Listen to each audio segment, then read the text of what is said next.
We're here at Mount Mora Cemetery. Inside these gates, so much of St. Joseph's history you'll find, and we're talking to Suzanne Lear about that. A lot of preservation efforts going on here. Suzanne, tell us a little bit about that. We have a Mount Mora Preservation and Restoration Association, and what we do are things like what you see here, the section signs and the painted gates and the new flagpole, and our most recent projects are the restoration of the mausoleums. And that's where we're standing right here. We're looking at Mausoleum Row. Tell us a little bit about that.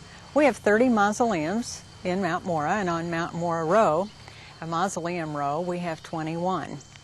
They are the eternal resting places of some of our prominent early businessmen who made their fortunes in St. Joe and then had enough money to have grand mansions for eternity. We have Pony Express riders. Charlie Cliff is here, and we have 3 Missouri governors.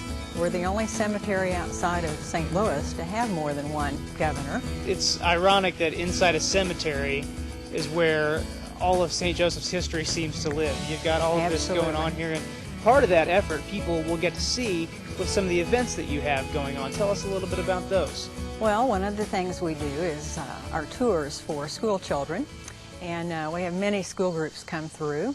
We have many people coming from out of town, bus tours, adults who are quite interested in St. Joe history. We have in October every year a Voices of the Past event, and in that event we have living history characters in costume, people who are buried here who come alive for the evening.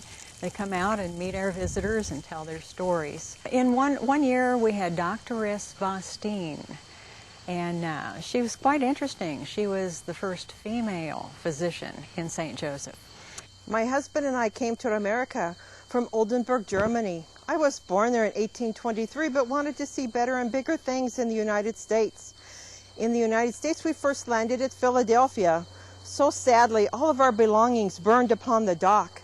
But we had great hope, so we moved on to Springfield. At Springfield, I birthed my 6 children. One year we had old J.W. Lear. He was the founder of Lear Construction Company. Here and built many other things, the county home and places like that all around town. You can see my work is still standing today. Interesting characters indeed, Suzanne, but there's so much more going on here. Tell us about some of the other things that'll happen here. Well, Mount Mora Cemetery opened in 1851. And it was, we're continually an operating cemetery, not the oldest, but one of the oldest. It was land that belonged to Simeon Kemper, and he took a couple of partners, Israel Landis and Reuben Middleton. Landis had the saddlery where the mochila and the saddle for the Pony Express, the first run, was designed and manufactured. And so we tell that sort of history that goes all the way back to the very beginning, because the Kempers came here in 1839 when it was Black Snake Hills. It wasn't even St. Joe.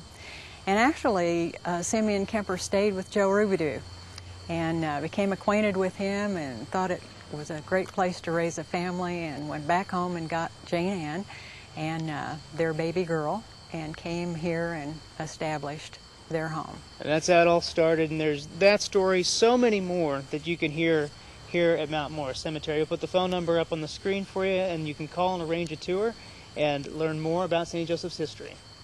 Did you hear that? I heard a young woman crying. Help me, help me. I know there must be another birth about to happen, so I must go. But thank you all for coming to my home. Please come back and visit me. Goodbye.